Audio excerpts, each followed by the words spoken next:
तो कर्पूरी ठाकुर जी ने उनको दिया, और उसके बाद देने के बाद चूंकि बिहार के मुख्यमंत्री थे और उस समय हमको लगता है कि कर्पूरी ठाकुर जी को काफी गालियां भी सुननी पड़ी थी। ऐसा भी लोग करते थे कि यह आरक्षण कहां से आई, तो कर्पूरी ठाकुर की मां भी आई। नमस्कार, आप देख रहे हैं बीटी न्यूज़ बिहार और मैं हूं पंकज भट्ट। आज मैं उन तमाम लोगों का इस सेशन में स्वागत करना चाहूंगा चूंकि एक्सक्लूसिव इंटरव्यू हम आपको आज दिखाने वाले हैं, और वो भी आरक्षण के मुद्दे पर। जिन मुद्दों को लेकर के कभी कोई सरकार बना लिया करती है, कभी कोई सरकार बनाने के लिए आपके तरफ जाल फेंकती है, जो आरक्षण रूपी जाल है, उस जाल में जनता का शोषण हो रहा है या उनके विकास के लिए यह आरक्षण का उपयोग किया जा रहा है। तमाम सवालात हैं। हमारे साथ जुड़े हुए हैं भारतीय जनता पार्टी के पूर्व जिला महामंत्री, बेगूसराय विधानसभा के पूर्व प्रत्याशी हीरा पोद्दार जी। अति पिछड़े वर्ग का जिम्मेवारी कह लीजिए तो बेगूसराय में इनके कंधे पर भारतीय जनता पार्टी ने रखा है। काफ़ी चिंतित भी हैं इस आरक्षण पर होती रही ये राजनीति को लेकर। क्या है राजनीति, क्या कुछ है, तमाम चीज़ आज आपके सामने खुल करके आएगा। हम सबसे पहले आपका स्वागत करना चाहेंगे हीरा पोद्दार जी अपने इस बीटी न्यूज़ के चैनल में। और आप लगातार पिछड़ों की आवाज़ उठाते रहते हैं, लगातार आरक्षण से संबंधित बातों को चर्चा में रखना चाहते हैं, लेकिन सरकार है कि सुनती नहीं, सरकार है कि मानती नहीं। फटकार लगे लेकिन लज्जा विहीन। ऐसी परिस्थिति में बिहार की जो दुर्दशा होने वाली है या हो रही है, उसके विषय में आप क्या कुछ कहेंगे? सर्वप्रथम तो मैं आपके माध्यम से आपके जो चैनल के जितने भी हमारे दर्शक हैं उनको हमारी ओर से बधाई, शुभकामना, नमस्कार। आपने बहुत सुंदर प्रश्न आपने उठाया है, और आज कमोबेश हम यही कह लें कि सरकार बनी 2005-06 से जिस प्रकार से बिहार में एक परिवर्तन का दिशा दिखा था, और आज पुनः 2022 में उसी जगह पे वह समाज ठगा सा महसूस कर रहा है और अपने आप को अपमानित भी महसूस कर रहा है। यह लड़ाई बड़ी लड़ाई है। बहुत लोग इस विषय को समझ ही नहीं पा रहे हैं कि ओबीसी ईबीसी क्या है, बिल्कुल किसको कितना आरक्षण मिला, आरक्षण की कौन सी नियम एवं शर्तें थी। चूँकि वो समाज तो समाज के अंतिम पायदान पे खड़ा था, अपने रहनुमाई की ओर आँख उठा के देख रहा था कि हमारे रहनुमाई आएंगे, हमारी व्यवस्था परिवर्तन करेंगे, हमारा सांस्कृतिक परिवर्तन होगा, साहित्यिक परिवर्तन होगा, और हम भी मनुष्य हैं। मौख के कोख से पैदा हमने लिया, तो हमने यह पूछ के जन्म नहीं लिया कि मैं किस जाति का हूँ। लेकिन जो व्यवस्था उसको देश के अंदर, राज्य के अंदर मिला, उसमें वो जीने के लिए विवश है, उसकी लाचारी है। और उस लाचार व्यक्ति के प्रति जो जिम्मेवार थे, जिन्होंने कहा था कि अब मैं सत्ता में आने के बाद तुम्हारी लाचारी, तुम्हारी गरीबी, तुम्हारी शैक्षणिक योग्यता को परचम तक ले जाऊंगा और तुमको इंसान हो इंसान से तुमको भेंट कराऊंगा, इस प्रकार की सरकार बनी थी। और आज 2022 में एक छोटा सा आवेदन हाईकोर्ट में जाता है, और जाने के बाद 2006 से लगातार 4 बार चुनाव हुए। अति पिछड़ा के नाम पर जिन लोगों ने जिस प्रकार से पंचायतों में अपना योगदान दिया, आज वह सभी, सिर्फ नगर निकाय ही नहीं, वह सभी पंचायत के प्रतिनिधियों भी उसी जगह पर अपने आप को खड़ा पा रहे होंगे जिस जगह पर हाईकोर्ट ने जैसा आदेश दिया। एक चीज़, हाईकोर्ट में जब कोई भी मामला गया तो हाईकोर्ट को इससे पहले पंचायत चुनाव को भी देखना चाहिए था।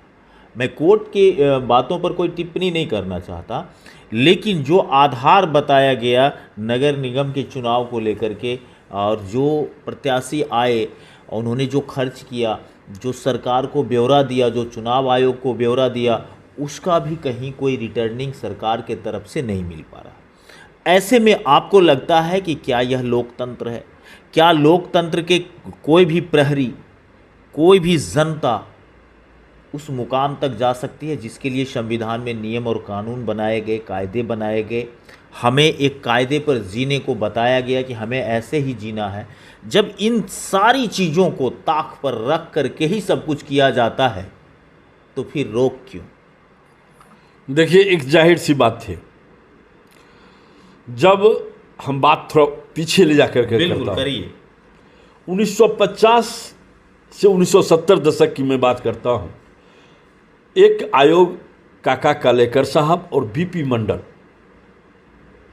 उस समय हमको लगता है कि मैं उस बच्चा ही था, लेकिन जो मुझे मिला, मैंने जो जानकारी प्राप्त किया, तो उस समय का एक पिछड़ा वर्ग आयोग का निर्माण हुआ था।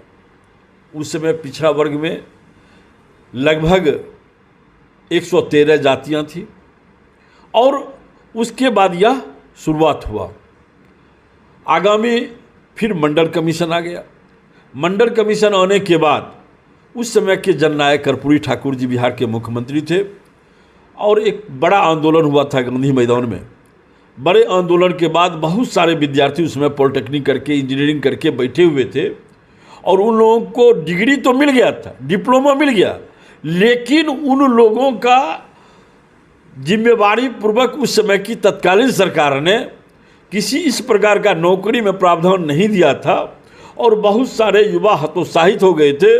और जहाँ तक हमें याद है, जानकारी है कि गांधी मैदान में सामूहिक रूप से काफ़ी इंजीनियरों ने अपना सर्टिफिकेट का जलाया था कि जब हमको कुछ मिलना ही नहीं है, हमने डिग्री भी प्राप्त कर लिया है और बेरोजगार बैठे हुए हैं।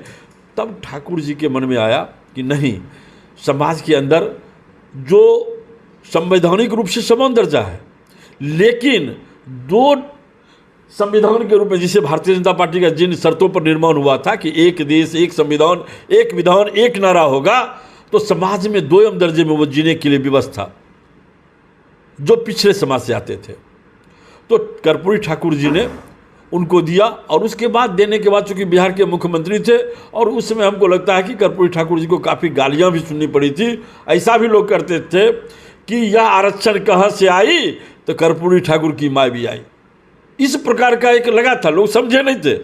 जो हमारे समान समाज के भी लोग हैं, मैं एक विषय और कहना चाहता हूँ कि जैसे आज गुजरात है, गुजरात में क्षत्रिय समाज के लोग जो राजपूत कहलाते हैं, वहाँ पे एसटी में आते हैं, लेकिन बिहार में वो समान वर्ग में आते हैं। तो किसी राज्य में रहने वाले जो किसी जाति धर्म के हैं, तो उनके जो शैक्षणिक व्यवस्था है, उनकी आर्थिक व्यवस्था है, उनके अंदर में समाज में न्याय मिल रहा है समुचित कि नहीं, उसके आधार पर एक आरक्षण की प्रक्रिया अपनाई जाती है कि चलिए ये समाज में सबसे कम संख्या में लोग होते हैं, आरक्षण देकर के इनको भी उस मापदंड से जोड़ा जाता है। लेकिन जब फिर लालू जी की सरकार आई, लालू जी की सरकार में एक पिछड़ा वर्ग का सिर्फ आयोग का गठन हुआ राज्य के अंदर में, लेकिन उस पर कोई काम नहीं हुआ। पुनः 2005 में एनडीए की सरकार आई। लोगों को लगा कि जनता में कि अब जो सरकार बनी है, नीतीश जी के नेतृत्व में बनी, भारतीय जनता पार्टी के नेतृत्व बनी, यह सामाजिक न्याय का पुरोधा है। क्योंकि एक बात तो मैं स्पष्ट कहना चाहूँगा कि भारतीय जनता पार्टी सनातन की पार्टी है, संस्कृति की पार्टी है, साहित्य की पार्टी है, और लोगों को इस पर अत्यधिक भरोसा हुआ कि जब ऐसे व्यक्ति समाज में आएंगे जो हमारे सभी हमारे जो पूर्व के पृष्ठभूमि हैं उनको जोड़ करके हमको सामाजिक न्याय मिलेगा। तो 2010 में प्रचंड बहुमत मिला था और प्रचंड बहुमत में पूरे देश में ये चर्चा हुई थी कि बिहार के मतदाता काफ़ी जागरूक हो गए हैं, जो कभी बिहार के अंदर गाली भी दिया करते थे कि एक ऐसा बिहारी मतदाता है जो राबड़ी देवी जैसे मुख्यमंत्री को चुन लेता है।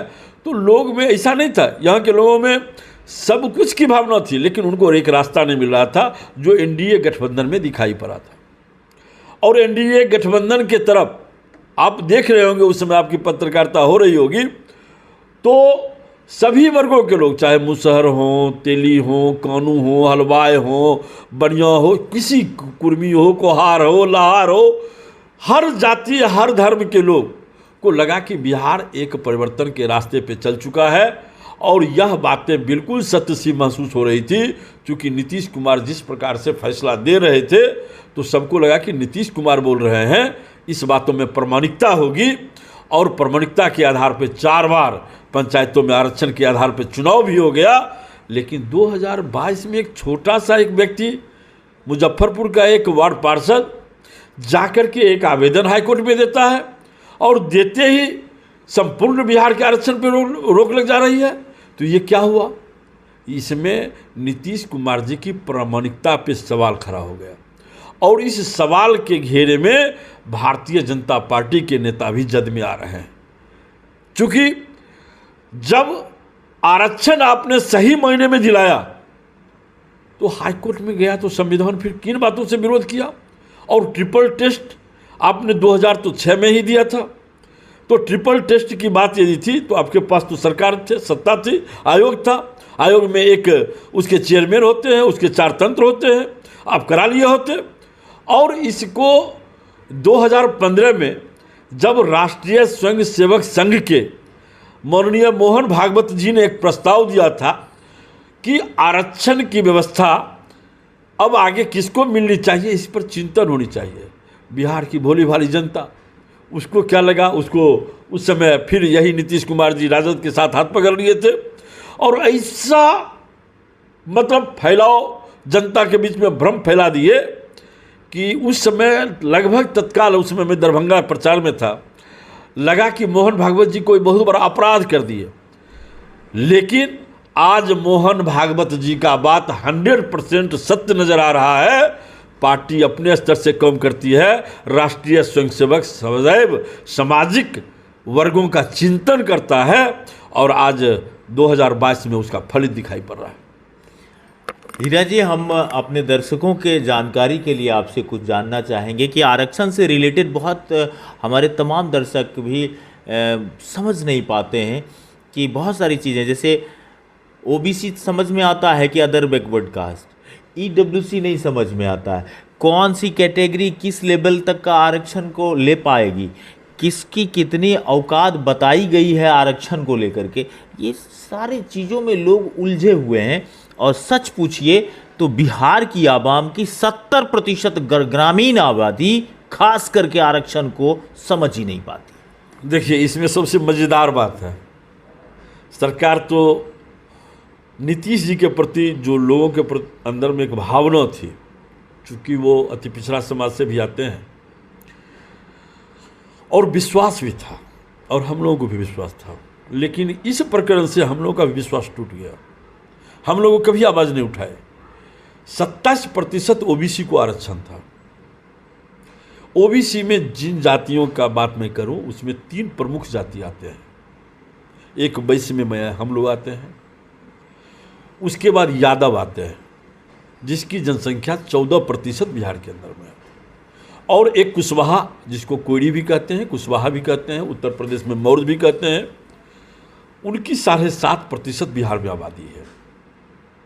तो मिला जुला के सबसे ज़्यादा नुकसान किसी पिछड़ा वर्ग के नामों पे हुआ है तो वो इन्हीं 3 समाज का हुआ है। वो उसको बंद कीजिए। वो 3 समाज जो है, तो नीतीश जी ने क्या किया कि इसी वर्गों में, वैश्य के वर्गों में ही उन्होंने तेली को, कानू को, हलवाई को, नाई को, शर्मा को, लोहार को, इन सभी वर्गों को आपने अति पिछड़ा में दे दिया। ओबीसी के अंदर आपने ईबीसी कर दिया। उनको लगा कि पिछड़ा वर्ग में इतनी जातियां हैं, इन जातियों में ये जातियां और कमज़ोर हैं, यानी अन्य पिछड़ा वर्ग कहा गया। तो वहाँ से आप तो एक आयोग बना लिए होते, आपने पिछड़ों को तो ठगा ही। और जब आप चुनाव का रोस्टर निकालते थे तो आपको याद होगा, उस या आप मंगा के अभी भी देख सकते हैं, उसमें लिखा जा रहा था पिछड़ा वर्ग आरक्षण। तो जहाँ से पिछड़ा वर्ग का आरक्षण होता था वहाँ से ओबीसी के लोग चुनाव लड़ने के हकदार नहीं थे। क्यों नहीं हकदार थे? क्योंकि ओबीसी लिखा जा रहा था लेकिन वहाँ पे ईबीसी छुपा हुआ था। जैसे आप साइकोलॉजी इंग्लिश में बोलिएगा ना, तो साइकोलॉजी में आप जब लिखिएगा तो उसमें कुछ वर्ड छुपा हुआ रहता है, लेकिन बोलना पड़ता है साइकोलॉजी। तो उसी प्रकार से ओबीसी वर्ग था, और ओबीसी वर्ग में आपने ओबीसी के अंदर आरक्षण को कम करके आपने ईबीसी को आरक्षण दिया। और सबसे बड़ा पिछड़ों के साथ क्या धोखा हो गया कि अति पिछड़ा समाज के वह चुनाव लोग लड़े, लेकिन जो पिछड़ा वर्ग के लोग थे जिनके नाम पर आयोग बना हुआ था वो चुनाव लड़ने के हकदार नहीं थे।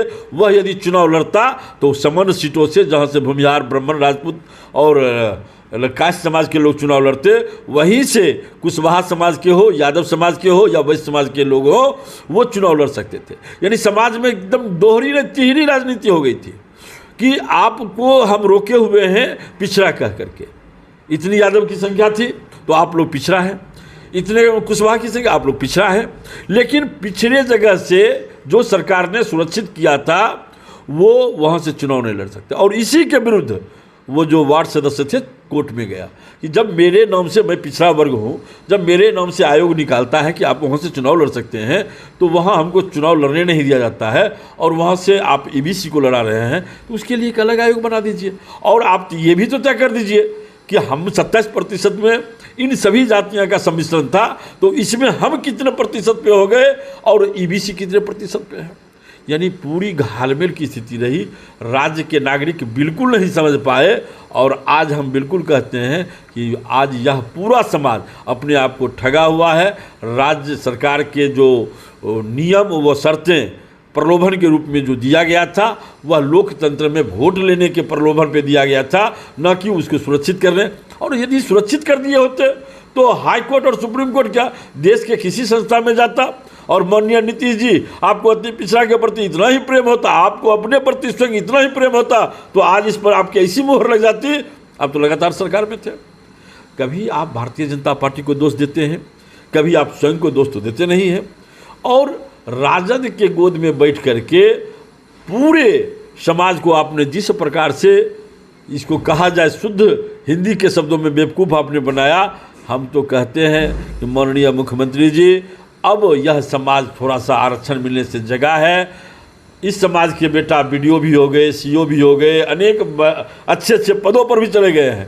इसलिए यह लड़ाई अब बड़ी लड़ाई होगी और यह लड़ाई बहुत जल्दी छिड़ने वाली है। और अब यह अति पिछड़ा समाज अपने आप को स्वयं फैसला कर लेगा। जो मेरा सच्चा रहनुमाई होगा उसी के साथ ये नज़र आएगा। ऐसे धोखेबाज और धूर्तबाज के साथ यह जनता अब जोने वाली भी नहीं है। नीतीश कुमार जी के विषय में पूरा बिहारवासी बहुत ज़्यादा भरोसा करता था। अब लेकिन जो लॉ एंड ऑर्डर की स्थिति बनी है इस सरकार के, लॉ एंड ऑर्डर की स्थिति तो कभी इस पंचवर्षीय में सही नहीं रही, चाहे वो आपकी सरकार रहे या महागठबंधन की सरकार हो। हत्याएं रोज़ाना, रेप रोज़ाना, लूट की घटनाएं रोज़ाना, किडनैपिंग भी स्टार्ट, और बालू मिट्टी ये सब के जो माफिया हैं इनकी तो बात छोड़ दीजिए। आपकी पुलिस क्या करती है? आपके एसपी साहब के राज में 20 किलोमीटर तक अपराधी फायरिंग करता हुआ निकल जाता है। सेम घटनाएं बेतिया में भी घट जाती है, सेम घटनाएं लखीसराय में घटाई जाती हैं। आखिर ये कौन सा मॉडल है दहशत फैलाने का? इस पर सरकार क्यों नहीं संज्ञान ले पाती, क्यों नहीं उचित लोगों को पकड़ती? बेगूसराय में भी जिन लोगों को पकड़ा गया उन पर सवाल आज भी होते हैं। देखिए पंकज जी, सबसे पहले तो मैं आप ही के चैनल से एक बार हमने कहा था, समाज को गुमराह करना भी अपराध के दंड धारा में आता है। और संविधान के अंदर में, इस राज्य के अंदर में जो भी व्यक्ति रह रहे हैं, यह सरकार हो या सरकार के विपक्ष की पार्टियां हो, यदि जनता को गुमराह करती है तो संवैधानिक धारा के विरुद्ध आती है। और गुमराह तो सबसे बड़ा अपराध है। बिहार की भोली भाली जनता जो शिक्षा से मरहूम था, जो स्वास्थ्य से मरहूम था, जिनको विकास चाहिए था, उसने इसमें विकास देखा। और विकास देखने के बाद हम तो भारतीय जनता पार्टी को 100% दोषी मानते हैं। सबसे बड़ा दोषी भारतीय जनता पार्टी है, आज हम स्वीकार करता हूँ। और क्यों दोषी है? क्योंकि भारतीय जनता पार्टी ने एक मानक माना था कि समाज का हम संपूर्ण विकास करेंगे। लेकिन अटल बिहारी वाजपेयी ने उस समय एक नारा दिया था, नया बिहार नीतीश कुमार।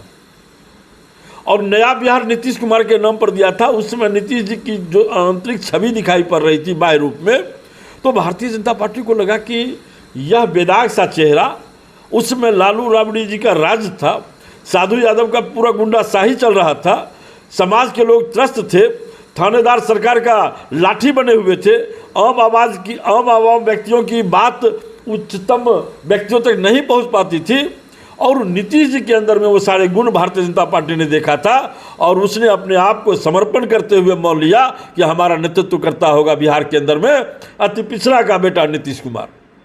लेकिन 2013 में जब देश के अंदर में विकास की बात, आगे बढ़ने की बात शुरुआत क्या हुई कि अति पिछड़ा के नाम पे नीतीश जी के पेट में दर्द होना शुरू हो गया और उन्होंने बिना किसी मतलब का, बगैर किसी कोई हिंडेंस का 2013 में भारतीय जनता पार्टी से अपने हाथ को खींच लिया। भारतीय जनता पार्टी पुनः सत्ता से बेदखल हो गया। बावजूद ठीक है, चलिए 2014 में देश के अंदर में सरकार बनी, सरकार बहुमत से बनी, देश के अंदर एक विकास हुआ। और आज हम आपको एक बात कह देना चाहता हूँ, 2006 में यदि नीतीश जी ने आरक्षण दिया तो पिछड़ा वर्ग आयोग को संवैधानिक रूप से दर्जा किसने दिया? संवैधानिक रूप से दर्जा 2018 21 अगस्त को पेश किया गया था और 2019 में भारत के यशस्वी प्रधानमंत्री माननीय नरेंद्र मोदी ने पिछड़ा वर्ग को लोकसभा से पारित करा करके संवैधानिक दर्जा देने का काम किया। और अभी तक तो बात हवा में ही चल रही थी। आप किसको ठगिएगा? आप तो पूरे दुनिया अब लोकतंत्र के माध्यम से, और आज जिस प्रकार से मीडिया भी तो बंद कमरे में रहा करता था, आज जिस प्रकार से देश में इंटरनेट की सेवा बढ़ी, मोबाइल का ज़माना बढ़ा और आज आप हमसे बैठ करके उचित बात पूछ रहे हैं, यह बात भी तो बड़े लोगों के बीच में रह जाती थी ना। मीडिया की व्यवस्था भी बड़े बड़े घरों के सौंदर्य और शोभा बढ़ाते थे, ये पिछड़ा और अति पिछड़ा के बीच में बैठ करके उसके हक की बात नहीं करते थे। और यह तो देश के अंदर बदलाव हुआ जो आप हम और आप बैठे हुए हैं। तो यह दर्जा भी माननीय नीतीश जी ने नहीं दिया, नरेंद्र मोदी ने दिया, जिसका आपने 2013 में विरोध किया। पुनः 2015 में आपने राजद के साथ जाकर के बिहार की जनता को धोखा दिया और 2007 में पुनः भारतीय जनता पार्टी में जुड़ गए और आज 2022 में तो जनता बिहार का अभी तक ठगा जा रहा है। किसी को कुछ, अब हमको तो लग रहा है कि जो परिस्थितियां सामने में आई है, ये सरकार जो मिल कर के आगे बढ़ करके बिहार को सब्जबाज दिखाना चाहती है। अरे भाई साहब, अब तो बकस दीजिए, 22वीं सदी में जी रहे हैं, देश 1947 में आज़ाद हुआ और पिछड़ा अति पिछड़ा, अब तो और एक हास्यास्पद नीतीश जी ने कर दिया। पासवान, चिराग पासवान, रामविलास पासवान जी का एक अलग नेतृत्व चल रहा था, आपने क्या किया? दलित और महादलित कर दिया। अरे भाई साहब, उसको उत्थान कर देते हैं ना। हम तो एक जगह बैठे हुए थे, हमको कहा कि सर हमको दलित और महादलित का संज्ञा नहीं चाहिए, हमको राज्य में सबका आरक्षण अब समाप्त कर दीजिए। लेकिन जो आदमी नीचे बैठा हुआ है उसको आगे लाने के लिए आपने क्या व्यवस्था किया? तो कोई व्यवस्था भी नहीं करेंगे। और एक उचित व्यवस्था होनी चाहिए आपने, वो सिर्फ फर्जी बयान के माध्यम से आप लोगों को गुमराह करेंगे, गुमराह करके लोकतंत्र में अपने आप को व्यवस्थित करेंगे, कुर्सी पर बैठेंगे और इसीलिए आप उसके साथ बैठ गए जो आपको कुर्सी कुमार कहता है, अवसर का नेता कहता है, पलटू चचा कहता है। अरे भाई, राजनीति में आपका अटल बिहारी वाजपेयी जैसे नेता ने आपको एक मानक मान लिया था और आप दिल से टटोल लीजिए ना कि हम किस मानक पे खड़े हैं। आप में अब कोई मानसिकता नहीं बची, आप में कोई नैतिकता नहीं बची, और यदि बची है तो आज आपके माध्यम से यदि माननीय नीतीश जी तक ये संवाद पहुंचती है तो मैं विनम्र निवेदन करूंगा कि जिन समाज को आपने 2005 से 2022 तक ठगा, आप अपने नेतृत्व काल में उसको संवैधानिक रूप से दर्जा मजबूत कर करके उसको व्यवस्थित कर दीजिए, नहीं तो यह संपूर्ण समाज आपको गाली देगा और संपूर्ण गाली सुनने के हकदार आप स्वयं होंगे। बहुत बहुत धन्यवाद। तो थे हमारे साथ हीरा पोद्दार जी, बड़े बेबाकी से उन्होंने आरक्षण के तमाम मुद्दों पर बात किया और उन्होंने सरकार को घेरने का भी काम किया। लेकिन हम तो अपनी आवाम से, अपनी इस जनता से, अपनी इस जनता भगवान से यही कहना चाहेंगे कि आपको 100% भी अगर आरक्षण मिल जाए तो फ़ायदा कब होगा? जब आपके बच्चे में गुणवत्तापूर्ण शिक्षा मिलेगा, वो शिक्षित होगा। और जब तक वह शिक्षित नहीं हो पाएगा, कोई आरक्षण, सभी पूरे जीवन के लिए भी आरक्षण अगर आपको दे दिया जाए तो विकास नहीं हो सकता, क्योंकि स्कूलों में बच्चों को पढ़ाया नहीं, चावल दाल खिलाने के लिए बुलाया जा रहा है। बने रहिएगा बीटी न्यूज़ बिहार के साथ, तब तक के लिए नमस्कार।